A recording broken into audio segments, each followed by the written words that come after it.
नमस्कार, एक 24 देख रहे हैं आप और मैं हूं आपके साथ साहिल। देखिए, जिवेश मिश्रा बिहार भाजपा के मंत्री और उनके ऊपर जो है आरोप लगा था कि नकली दवाई बनाने वाले कंपनी से संबंध है उनका, उसको लेकर कई तरह के बयान आए थे और जिवेश मिश्रा ने कहा था कि हम जवाब देंगे। लेकिन अब जवाब बीजेपी के लीगल सेल ने दिया है और 5 लोगों को 15 दिनों का अल्टीमेटम भी दिया है सार्वजनिक रूप से माफी मांगने के लिए। पहले आप बीजेपी के इस लीगल सेल का पीसी को सुनिए।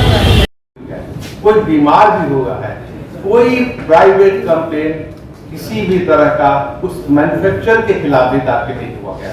हम चूंकि एक संस्था से जुड़े हैं, ऑल्टो केयर प्राइवेट लिमिटेड, जो कि उसका डिस्ट्रीब्यूट करती थी दवाइयों को, हमारा लिंक सिर्फ उतना था। तो टेक्निकली हमको भी पार्टी बना दिया गया। जब उसका न्याय निर्णय आया तो उन्होंने कहा, कोर्ट ने कहा, मैं न्याय निर्णय की कॉपी आप लोगों को भी दे दूंगा, उन्होंने कहा कि इस ऑफेंस की ग्रेविटी को देखते हुए और इनका अक्यूज के चरित्र को देखते हुए इनको प्रोबेशन ऑफ ऑफेंडर का लाभ देते हैं। यानी कोई सेंटेंस नहीं, सजा नहीं, पनिशमेंट नहीं, कोई पेनल्टी नहीं, कोई फाइन नहीं, कुछ नहीं किया गया। और प्रोबेशन ऑफ ऑफेंडर जो एक्ट है उसका लाभ तभी दिया जा सकता है, उसमें 2 चीजें बहुत आवश्यक हैं। उसकी ग्रेविटी ऑफ ऑफेंस क्या था? कोई आदमी नकली दवाई बनाएगा, जहरीली दवाई बनाएगा, उसको प्रोबेशन ऑफ ऑफेंडर का लाभ नहीं दिया जा सकता है। कोई आदमी मर्डर करेगा, उसको प्रोबेशन ऑफ ऑफेंडर का लाभ नहीं दिया जा सकता है। और इनका चरित्र क्या है ये देखना पार्टी का चरित्र कि उसका जरूरी था। हमारे चरित्र को देखा गया कि न पहले कोई शिकायत, न अभी कोई शिकायत, न हम मैन्युफैक्चरर हैं। जो लेबोरेटरी में टेस्ट की गई, उस लेबोरेटरी में लिखा गया कि फ्रांसिस कंपनी है जो बनाती है, उनसे वो सैंपल लिया गया, जिससे हमको दूर दूर तक लेना नहीं है। मैं फिर एक बार रिपीट करता हूं कि जिवेश मिश्रा जी का मैन्युफैक्चरिंग से दूर दूर तक कोई लेना देना नहीं है, ना वो पार्टनर है, ना उसके डायरेक्टर है, कुछ भी नहीं है। फिर उन्होंने कहा कि हमको प्रोबेशन ऑफ ऑफेंडर का लाभ देते हैं और कोई सजा नहीं है इसमें मुकर्रर की। अब ये कांग्रेस पार्टी के एक प्रवक्ता का कहना कि उन्होंने, क्योंकि ये मोदी जी के नजदीक है, क्योंकि ये बीजेपी के हैं, इसलिए न्यायालय ने इनको 3 साल की सजा नहीं दी। ये तो सीधी सीधी आप लोग समझ सकते हैं, सीधी सीधी न्यायालय पे टिप्पणी है। इन लोगों का न्यायालय पे कोई विश्वास रहा ही नहीं है, इसीलिए टिप्पणी भी आई कि न्यायालय ने ऐसे क्यों नहीं कहा।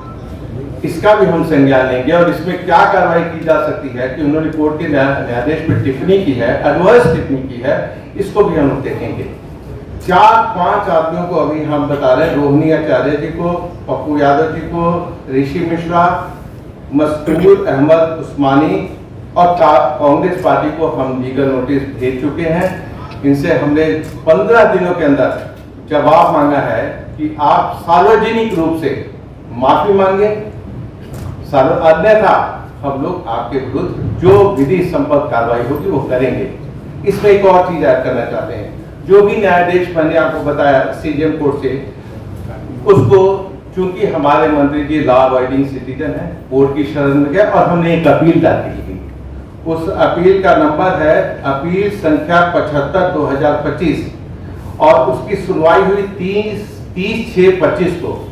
30/6/25 को जो अपीलेट कोर्ट है उसने जो भी हमारे खिलाफ नहीं भी था उसको भी उन्होंने स्थगित कर दिया, उस आदेश को स्थगित कर दिया। स्थगित करने का मतलब है कि वो जो आदेश जो पहले हुआ था वो नॉन ऑपरेटिव हो गया, वो ऑपरेशन में ही नहीं है, वो ऑपरेट ही नहीं करता है।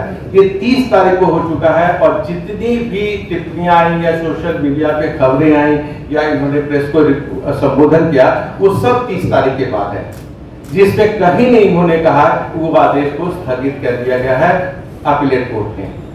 ये इनकी मंशा क्या थी? इनकी मंशा थी कि half truth is more dangerous, आधी सच्चाई होगी, आधी सच्चाई नहीं है, क्योंकि हमको सजा हुई। अभी आपने सुना बीजेपी के लीगल सेल के जितने भी लोग थे उन्होंने प्रेस वार्ता करके इस बात को बताया कि जिवेश मिश्रा दोषी नहीं थे, नहीं कोर्ट ने कोई उनके ऊपर अर्थदंड लगाया है।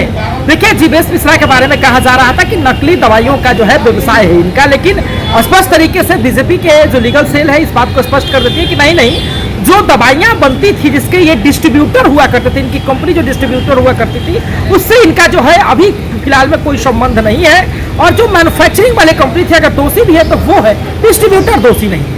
नहीं तो इनके ऊपर कोई अर्थदंड लगा है, नहीं तो इनके ऊपर और कोई प्रकार का जो है इनके ऊपर गलतियां हैं। देखिए जिन लोगों ने इनके ऊपर जो है टिप्पणी की थी, चाहे वो कांग्रेस की बात कर ले, पप्पू यादव की बात कर ले, रोहिणी आचार्य की बात कर ले, कई लोगों को जो है नोटिस भेजा गया है जिसमें कहा गया है कि 15 दिनों के अंदर में आप सार्वजनिक रूप से माफी मांग लीजिए, नहीं तो हम आपके ऊपर जो है जो लीगल कार्रवाई होगी मुकदमा हम आपके ऊपर चलवाने के लिए बाध्य हो जाएंगे।